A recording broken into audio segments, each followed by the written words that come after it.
Welcome to Chamber Talk, brought to you by North Orange County Chamber, where we explore the stories and insights of leaders, business owners and CEOs from various sectors who are making a difference in our community and region. Whether you're tuning in via podcast or joining us via video, we're glad to have you here. Hi, I'm your host, Andrew Gregson, and today we're joined by someone whose life and work are all about courage, resilience, and helping people push past fear. Jill is a U.S. Marine Corps veteran, a leadership development expert, founder of Breakthrough Leadership Group, and an author of The Science of Bravery. She spent a career blending psychology, neuroscience, and behavioral science to help people do hard things and love it.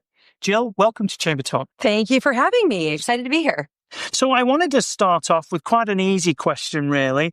And that's, let's go back a little bit and visit United States Marine Corps officer. What drew you to the Marines in the first place? I grew up in the Midwest, a little town in Minnesota.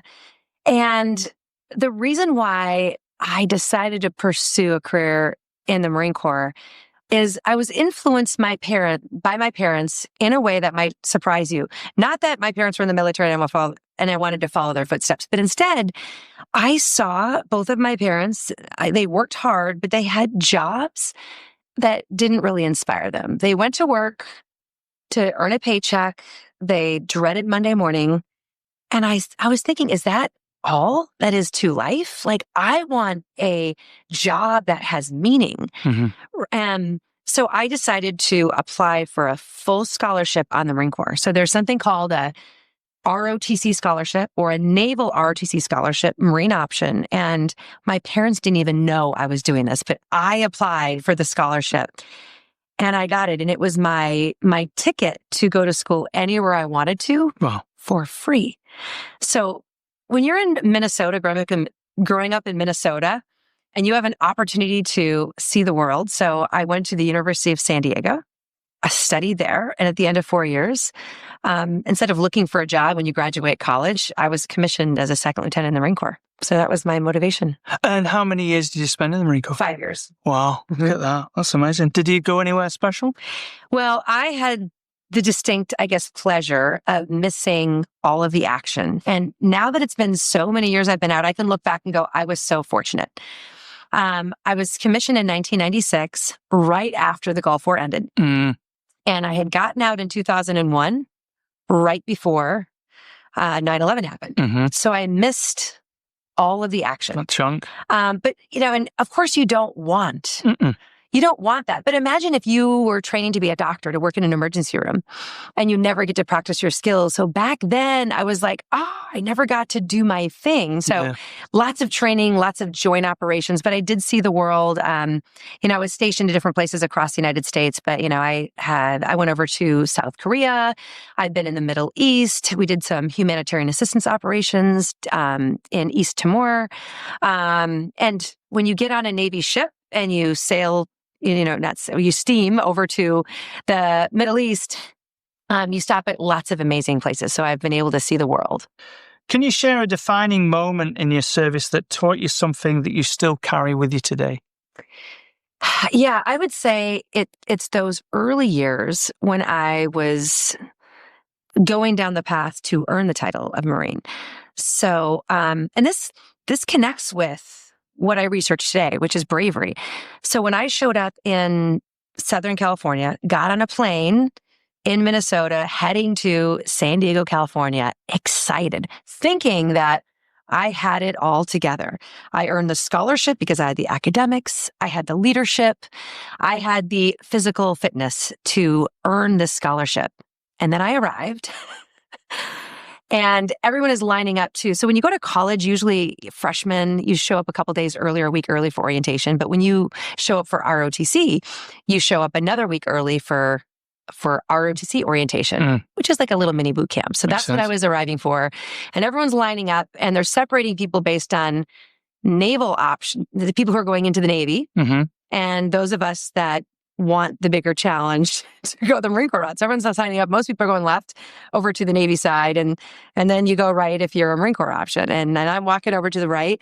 And most of the Marines that were checking in were prior enlisted Marines, because enlisted Marines, when they have potential, can apply for a program where they can go to school and become an officer. So they're prior enlisted. So a lot of them were already Marines. So I'm looking around a little intimidated.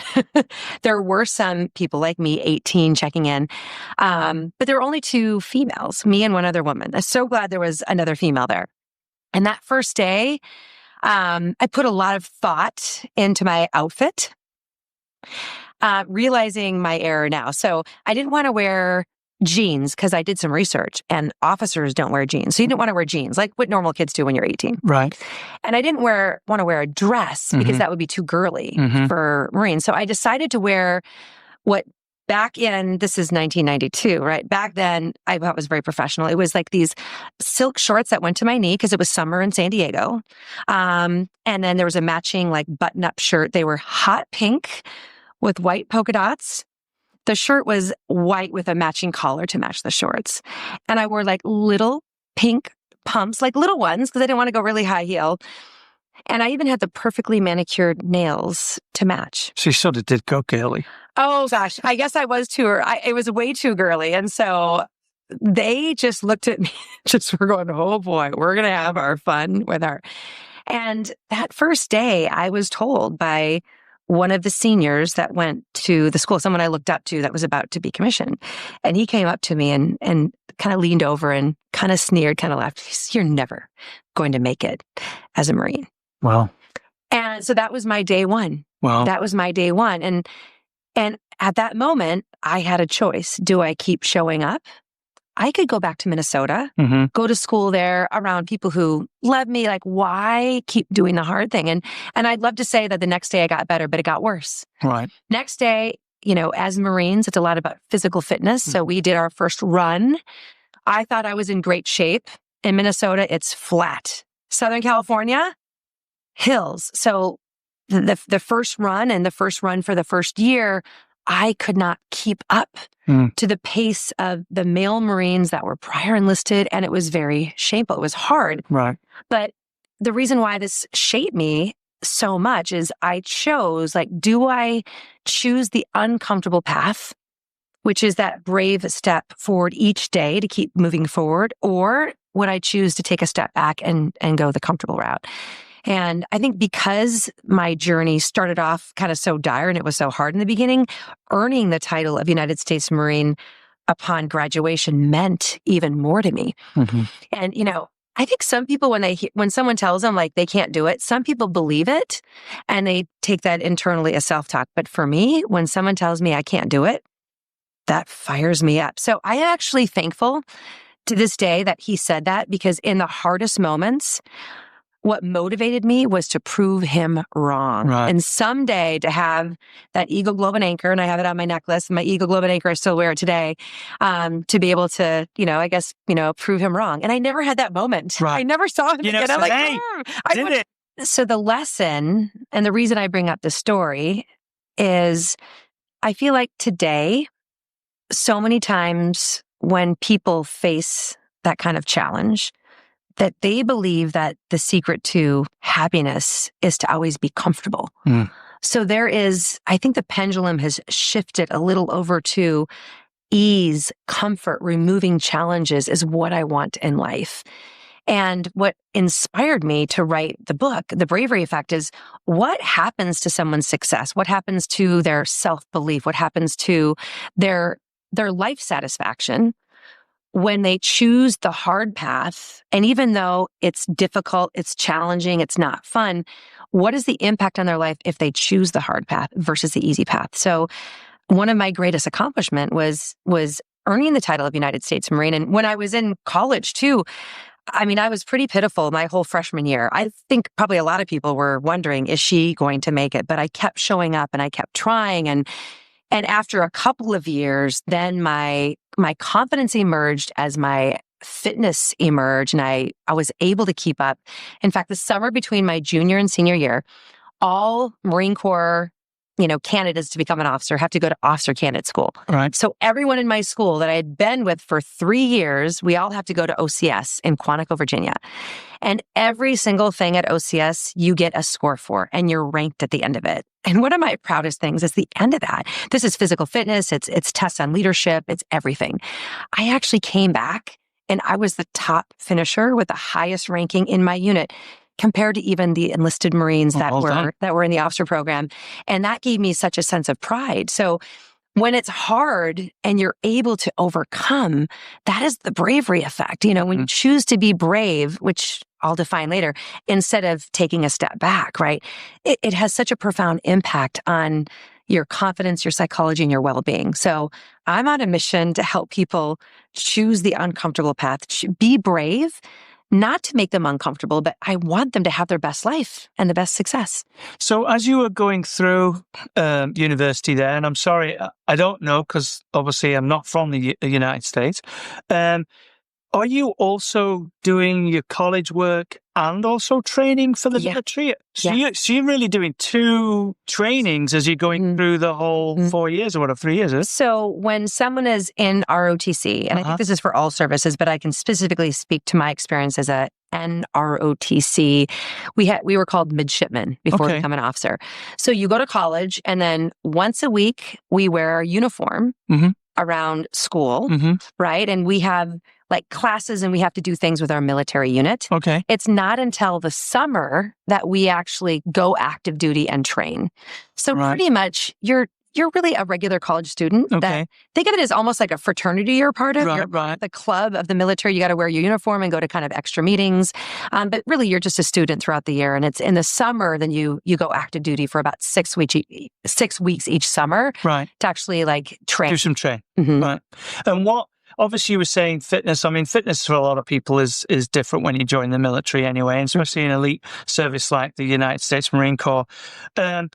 What were the tricks that you were able to figure out as you were going through training to become better? And obviously, one of the best. Well, one of the really fortunate things that I can look back on and realize how fortunate I was going to school in San Diego.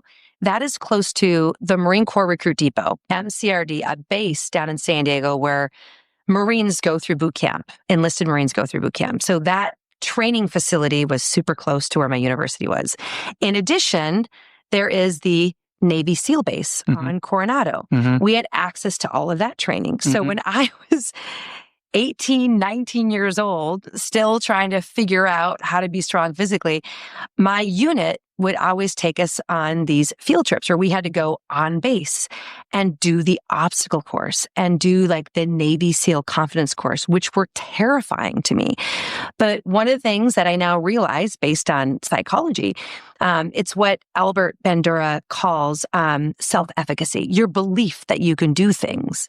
And, what he has found in his literature is the way you can really build self-confidence is not just believing I can do it, I can do it, I can do it. He goes, that's important that we have the right mindset so we can take the first step. He goes, but you actually have to do these mastery experiences where you go and you try to do something and you have a little success and then you try to do it again and you take these steps forward. So the point I'm getting at is in college, when I would go do these obstacle courses, I was terrified because I couldn't get over the wall. I couldn't climb the rope. But because we went back again and again, I ended up mastering those skills with repetition. And when you master the skills, then you feel, I can do that. You look in the mirror with pride. So Albert Bandura has this famous study. I nerd out on psychology because everything I talk about is evidence-based. So this is just the nerd in me. But Albert Bandura, when he discovered this, he actually took a bunch of patients who all had this intense fear of snakes.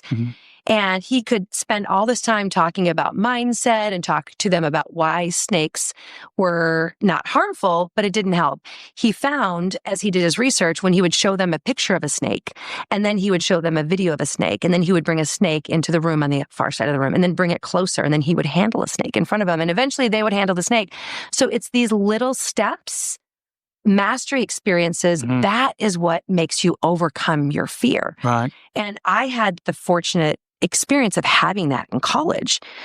And when I got to officer candidate school, or when I was commissioned and I went to Quantico for, it's called the basic school, I already mastered all that stuff. So I went into OCS. And then when I was commissioned and went out into the Marine Corps to lead, I had already built that confidence because I had already mastered those skills. Let me say that again.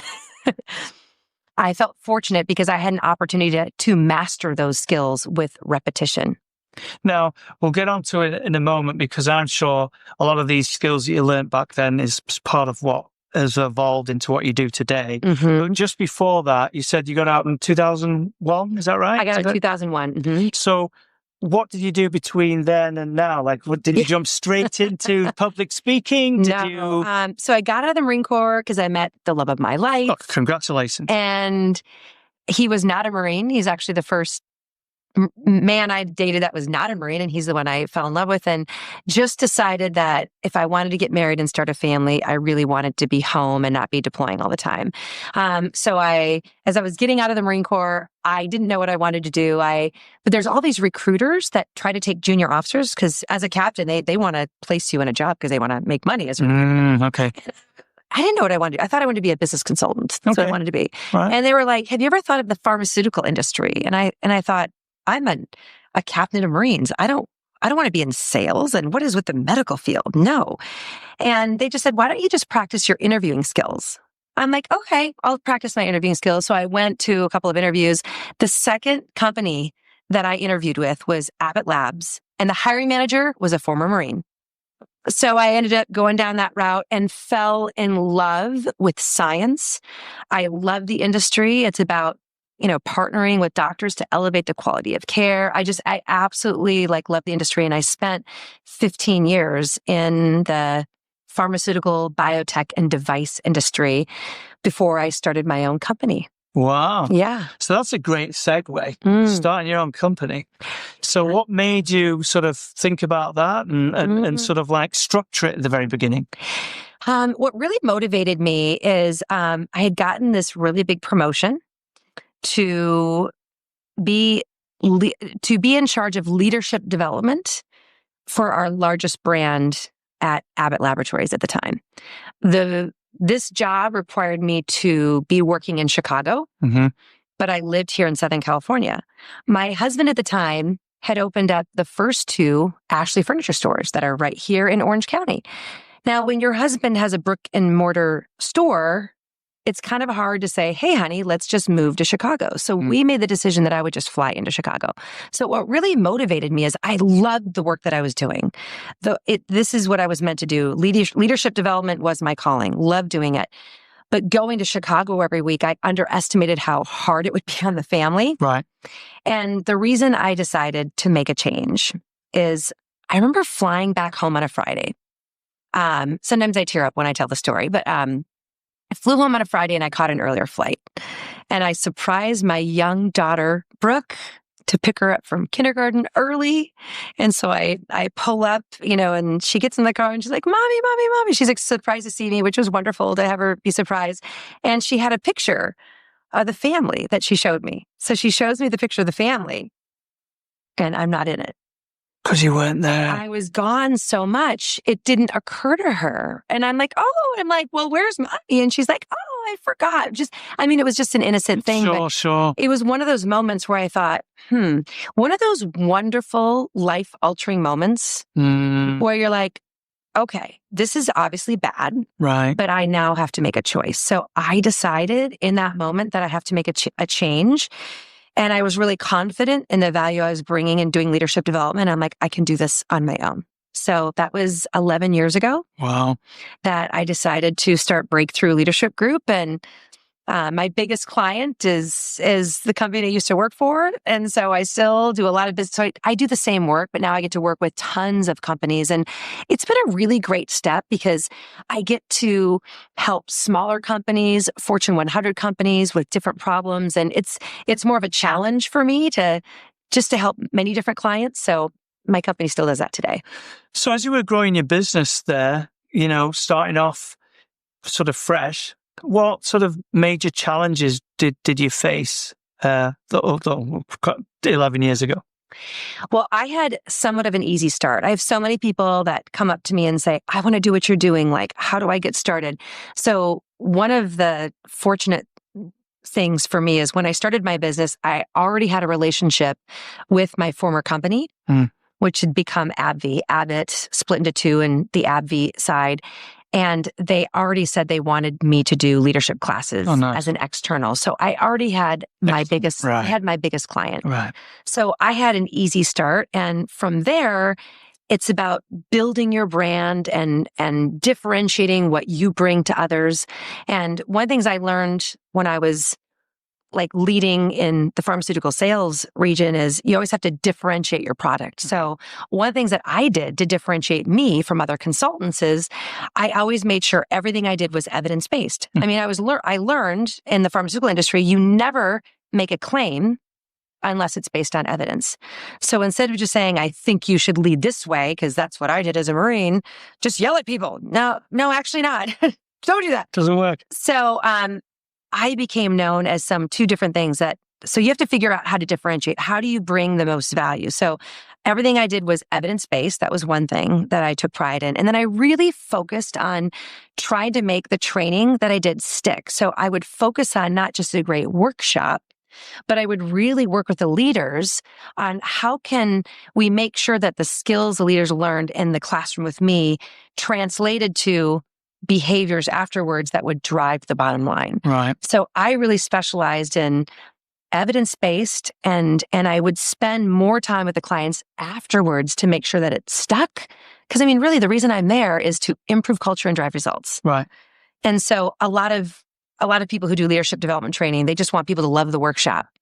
It doesn't really matter if they like or love the workshop. It matters if they're demonstrating the skills afterward to improve the culture and drive results. So what do you think, I mean, is it, obviously bravery is a big part of this, but do you feel that a lot of things that are missing is people lead with fear, or is it, what do you see? Yeah. Oh gosh. I think some of the most fundamental things or mistakes that leaders make is one is the reason why people are promoted to a leadership position is usually they're the very, very best at being an individual contributor. They were so great at doing the thing, right, the job, that they get promoted to leader. Thinking that they can replicate the same with the other team, right? And when they're promoted to leader, they have no idea how to do the new job because the new job is different. Your job is not to get the work done.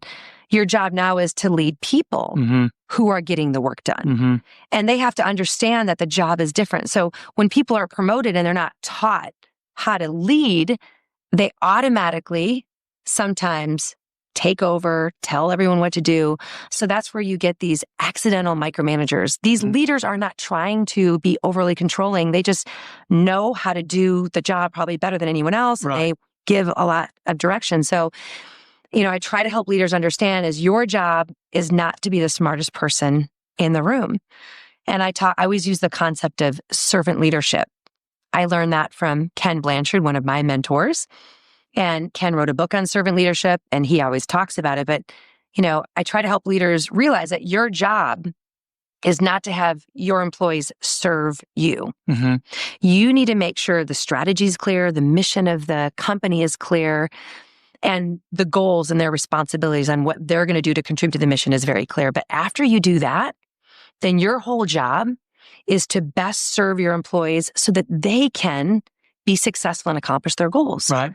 And that little change in mindset, right, of going like, when you go to work each morning, I want you to ask yourself, what can I do today to make my employees more successful?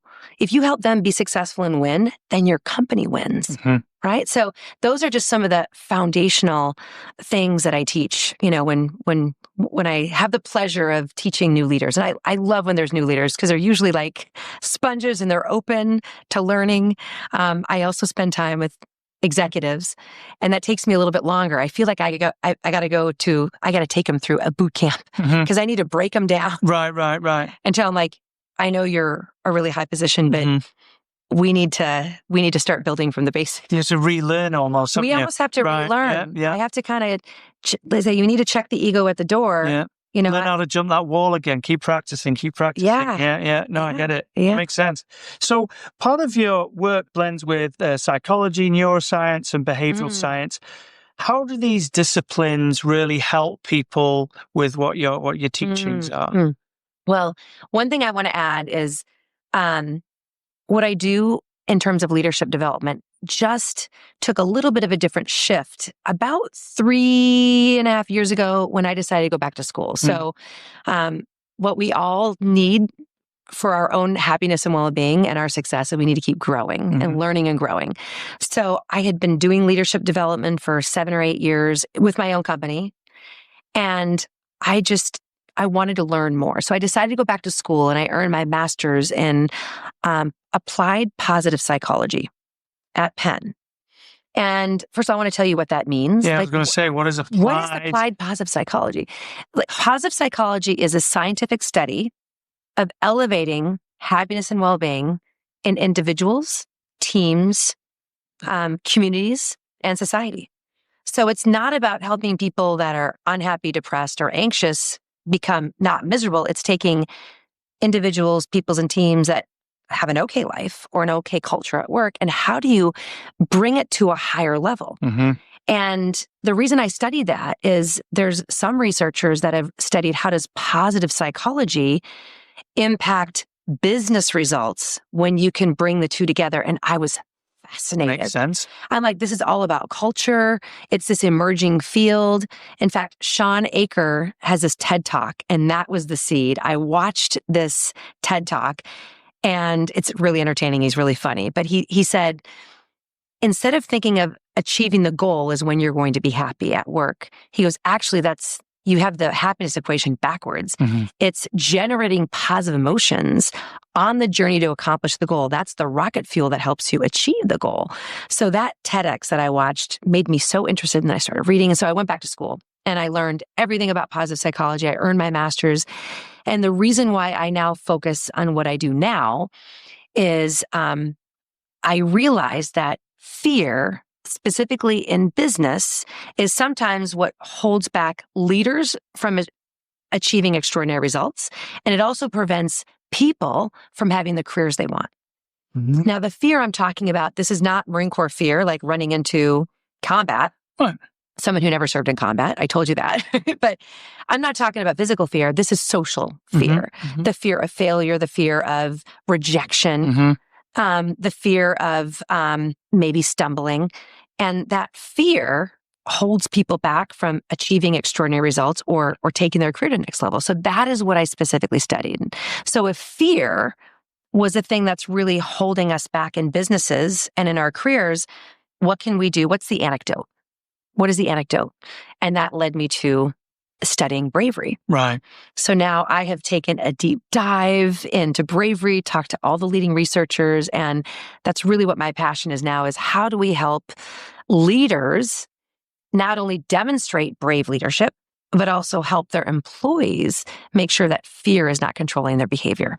That can have a huge effect on a business, can't it? If you're not prepared to step out or really, do something bold, then that can really hold a company back, can't it? Regardless of size of business. Exactly. I think even, especially if you're a smaller business, uncertainty, like right now, we have more uncertainty. This is the number one thing I hear from talking to leaders all over our country. Heard it this morning. Yeah. Uncertainty. So most people, when there's all this uncertainty, they freeze.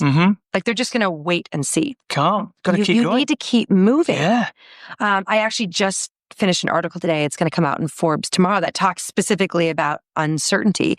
But, for anyone who does tend to freeze in uncertainty and fear, it's just because we're human. Yeah.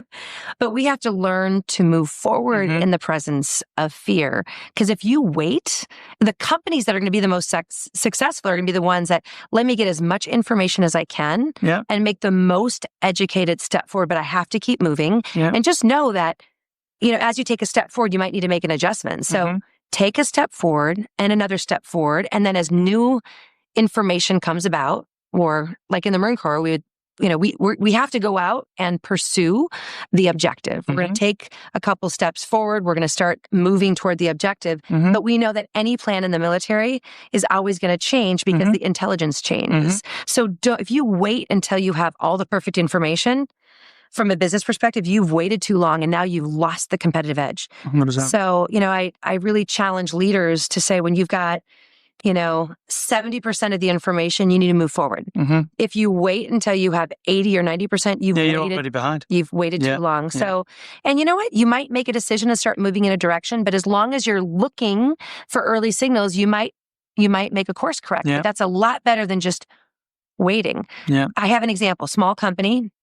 It was a small company. Now they're a large company. EOS Fitness is a fitness company. We have gyms here in Orange County. When the pandemic hit, so many fitness companies, they were forced to close down, right? And what EOS Fitness did, first of all, they made a decision to stay true to their mission, and they moved all their equipment outside so they could be in compliance and people could come into the gym. So that was an interesting thing instead of just closing down. The second thing the CEO of the company, Rich Trengberg, did, which was very impressive, with so much uncertainty, most gyms just wait and see. But he had a growth plan to take the company. He had all these plans for the company to grow. He kept signing leases. He kept the growth plans going, which was a risk, right? But he thought this pandemic is bad, but it's going to eventually go away. And so now, fastest growing chain of gyms in the country with over 150 million members because he didn't just wait and see, he didn't freeze. So we just have to remember to keep moving forward. It's going to be scary. And you still have to move. And that's the definition of bravery, Andrew, is people think bravery is like, oh, when you're fearless. No, bravery is defined. And this is an academic definition from Dr. Cynthia Puri from Clemson University. It's voluntary action in the presence of fear toward a noble or worthwhile goal. So bravery is taking a step forward on shaky knees without all the perfect information. And these are skills that we can learn. So I work with companies to teach them how to do that, right? And your original question, it's taken me a long time to get around to it, but it draws from cognitive psychology. So how do we create the belief systems to make that possible? And then we go into behavioral psychology, which is teaching people how you can actually take a step, even though you have fear. So bravery is really being scared and doing it anyway. And then finally, social psychology. So there's some strategies in terms of social psychology that can make it easier for us to do the brave things.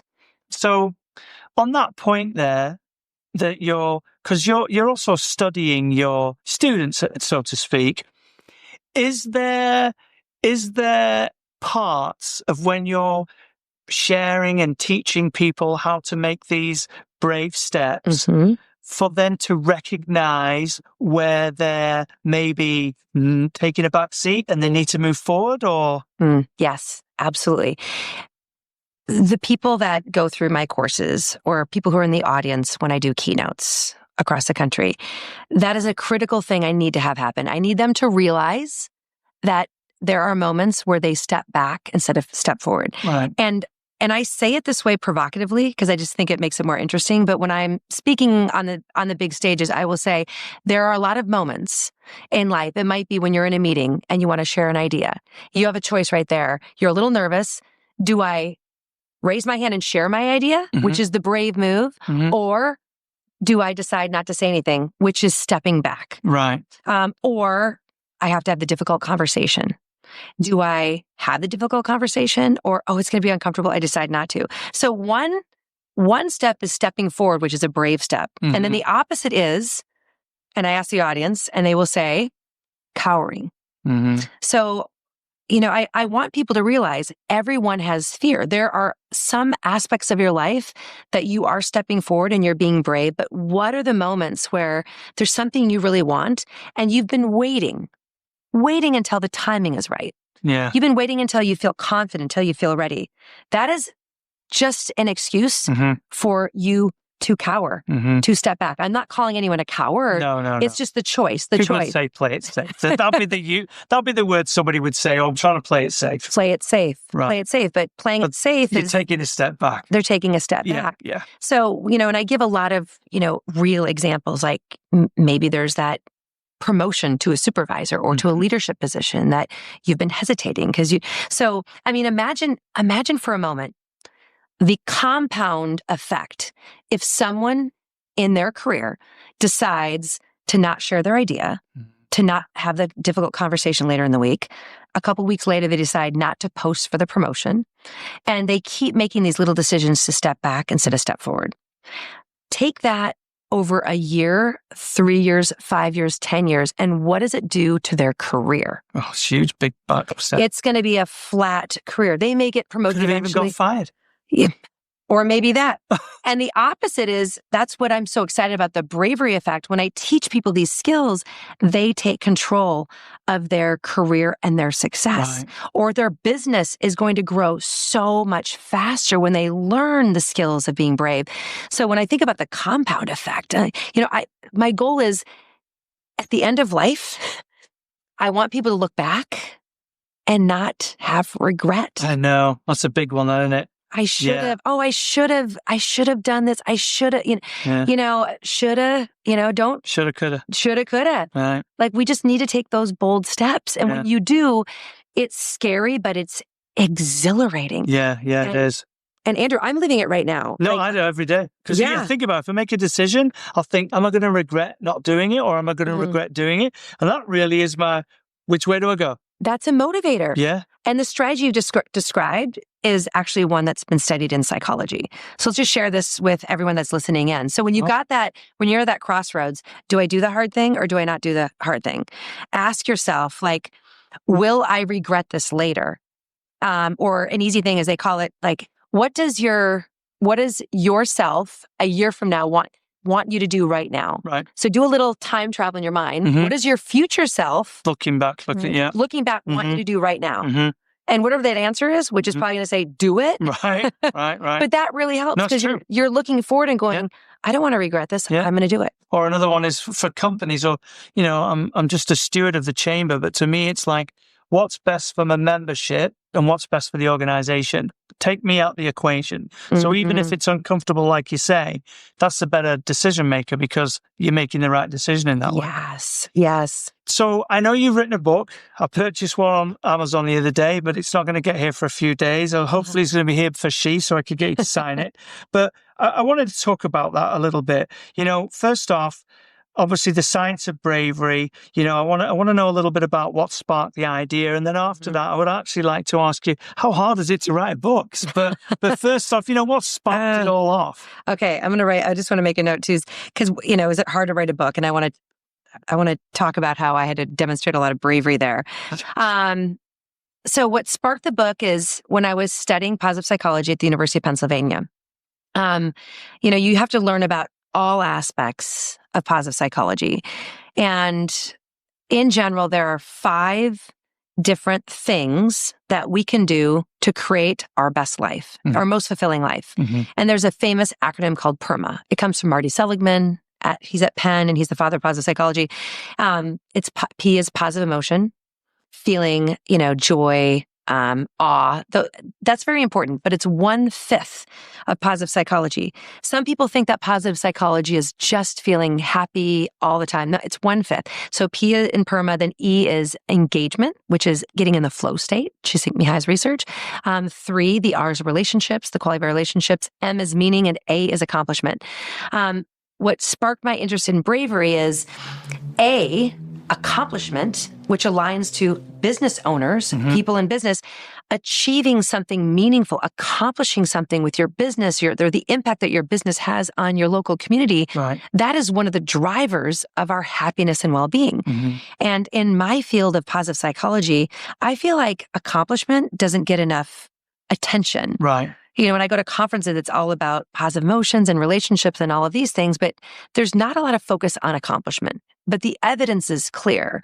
When we can accomplish something that's meaningful, that elevates our happiness and well-being. So I focused in on that which led me to what prevents people from accomplishing meaningful things. Yeah, that makes sense. Fear. So that's what put me down that road. And then it was my husband that came up with the aha moment, because I was talking about, like, here's all my research and here's what I found and businesses and all of this. And he's like, well, it really, it's bravery, right? So it's like, I have to give my husband credit for having the spark for my research on bravery. So just that conversation, with him, like, sparked that idea. Yeah. So let's go back to something you just wrote down too, because we were asking about it. How hard is it to write a book? Can't be easy. It is so much harder than I thought it would be. Right.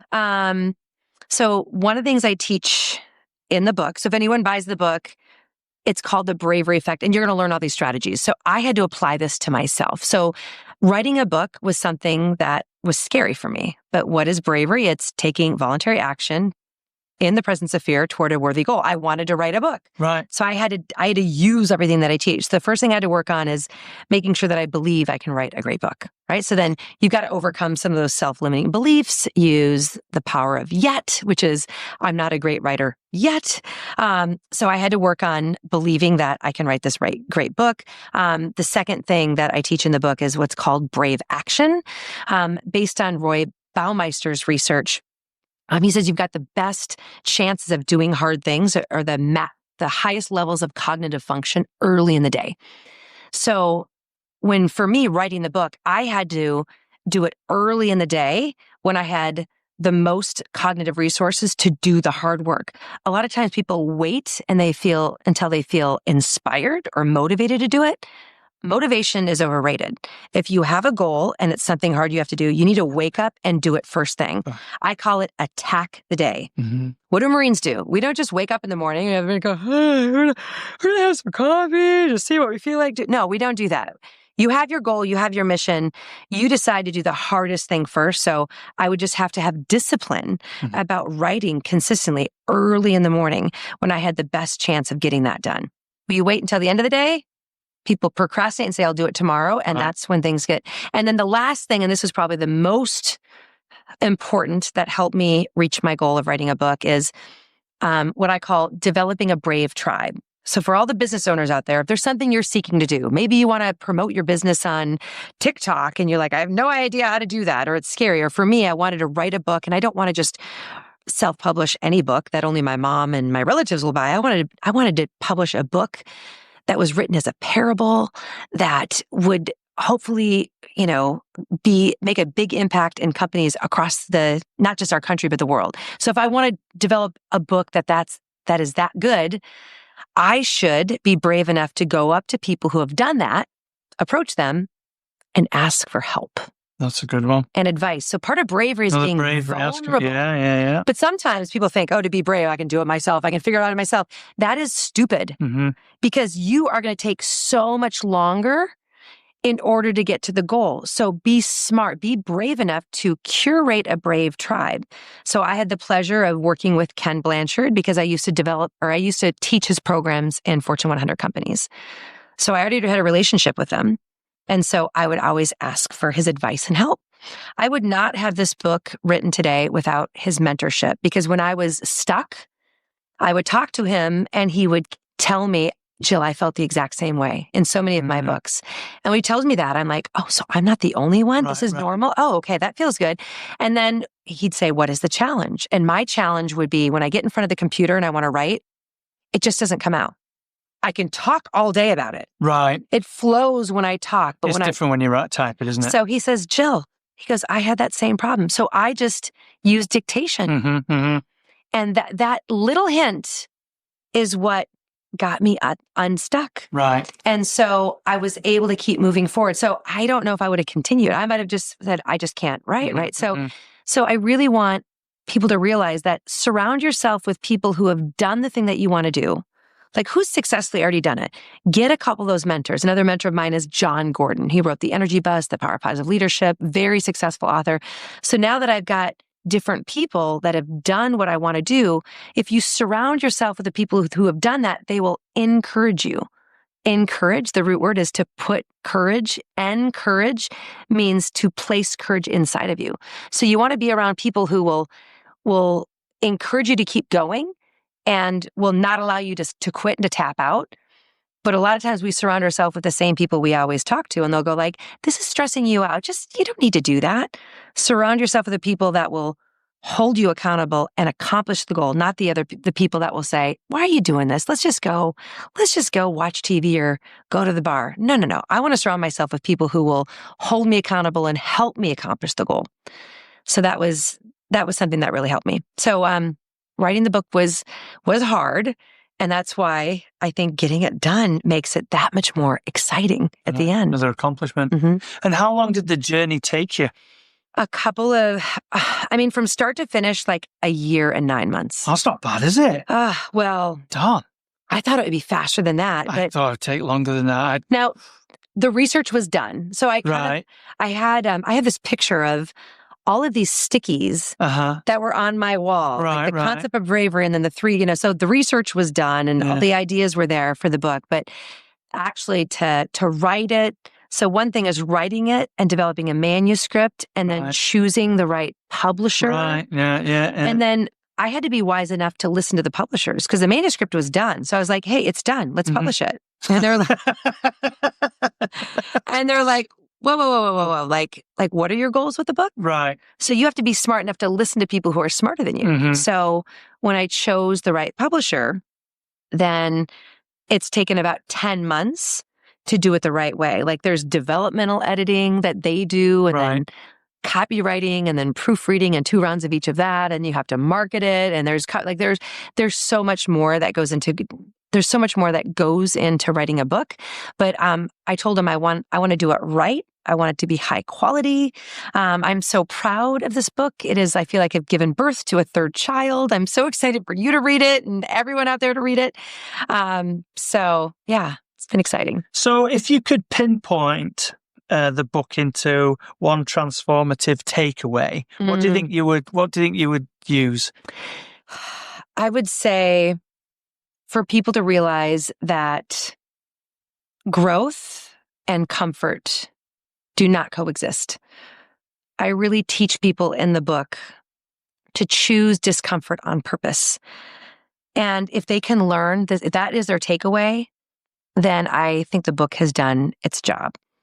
And I think it's so important because I see sometimes the world through the lens of my 2 teenage daughters. Actually, one is 20 now. So I guess an 18-year-old and a 20-year-old. And I think that sometimes people don't realize that if they want their best life, that they should seek out challenging things. They should do the hard things. And discomfort is the path to live your best life. And all the psychology backs it up. So we do want to experience positive emotions, but we want to experience positive emotions on the path to accomplishing hard things. And sometimes it's going to be uncomfortable. Right. In fact, in the Marine Corps, we have this little phrase and it's called embrace the suck. You ever heard of that? No. Marines say it. Navy SEALs say it. And in a way, there's so much wisdom in that. So sometimes things suck. It is hard, but I want people to learn, I want you to embrace it because most people are going to quit. You want your business to be successful, keep pressing forward because then your business or your career in the job, you are going to stand out. So if you can learn to embrace discomfort and get through it, and it's not just about accomplishing the result. The most exciting part to me, being the psychology girl, is who you become on the journey. That you will look in the mirror with so much pride, so much self-confidence, self-efficacy. That is the most beautiful part. So you're going to be more successful. You're going to achieve more, but you're going to elevate your happiness and well-being because you're living a life with pride and you don't have regret. That was good. Very deep. It is. Yeah. It really is deep. Yeah, it really goes deep, doesn't it? Companies hire me because they're like, you can help affect the bottom line. I'm like, absolutely. But what I care about is even deeper than that. Right, of course. Yeah, and the stories I hear, people that reach back out and tell me like how it made an impact on them at work, but also outside of work. It's just profound. That's really, that's what pays you back, really, isn't it? Everything else you need, but that's what the real payback is. And like any business you want to make money. But any business, you should be striving to make a positive impact in the world in some way, right? Same with my business. I want to be profitable in my business, Breakthrough Leadership Group, but I want to do it because I want to make a positive impact on companies and the people. Right. No, 100%. Talking now about the real world applications. Obviously, if somebody reads the book, right, which they should, we encourage them to do that and learn a little bit more. And for those who are listening who feel stuck or afraid to make a big move, what's their very first step towards being braver? The first step is buy the book. Just buy the book, pretty much. It's actually been interesting because a lot of people have read the book, and like I literally have a couple people that mean the world to me. Like, I'll just read one of these. So, Lieutenant General Robert Milstead, a 3-star general in the Marine Corps. Like, what he wrote is, as all Marines know, you need to get comfortable being uncomfortable. The best things in life are found on the other side of hard.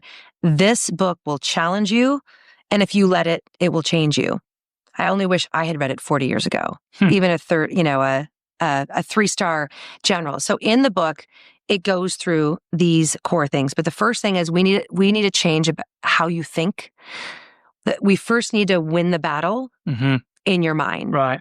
So many self-limiting beliefs are what hold people back. So we start there with cognitive psychology. And the most basic thing that I teach in the book, and people learn all these evidence-based skills in the book, is the power of 3 little letters and 1 word. And it's yet. Carol Dweck's groundbreaking research from Stanford University on growth mindset is helping people understand that instead of thinking like they have fixed skills and there's nothing they can do because they're just not good at it, instead of realizing that they can accomplish anything with hard work and effort. So using the word yet. So let me give you an example. Maybe someone says, for my business, for me to achieve my goals, I have to be better speaking in front of customers, audiences, etc., to take my business to the next level. But I just am not a good public speaker. Just add the word yet. I'm not a good public speaker yet. What does that word do? It opens a little door. It does. It makes you say, all I could envision is a door opening. A door just opened up. Like, I could. It won't be easy. But I have a choice. Right. I have a choice. I can do it as long as I put effort and I practice, etc. Sort of made me think that I could fail, but it's okay. Exactly. Because I'm going to get there. They're going to get there. In fact, failure, is stepping stones to success. Yeah. You will fail early on. You're not going to be great. Like, be brave enough to suck at something. Right. Like, so we have to start on mindset when people realize that. And sometimes I share stories with them, right? And of when other people that have been very successful started and they stumbled and they fell. So you just have to realize that it's possible. So we start with cognitive mindset. And what I teach my clients when I work with them is we go over the power of yet. We talk about how we can reframe stress to stress enhancing mindset. We do work on self-talk so that we're using positive self-talk instead of, having all these self-limiting beliefs go in our mind. We can change that. And then we talk about how to generate positive emotions in ourself so that we can best serve ourself and the people that we lead at work and our family. So that's all the cognitive psychology there. So that's really the first step. We start there. And the second step that follows is teaching people that despite all the cognitive work we'll do, you're still going to be scared and you still need to take a step. And that is normal. Most people think bravery is when the fear goes away. And I teach them, no, you should feel a little scared. You almost need it. You need it. Yeah. If you don't feel a little scared, it's not brave. You're dangerous.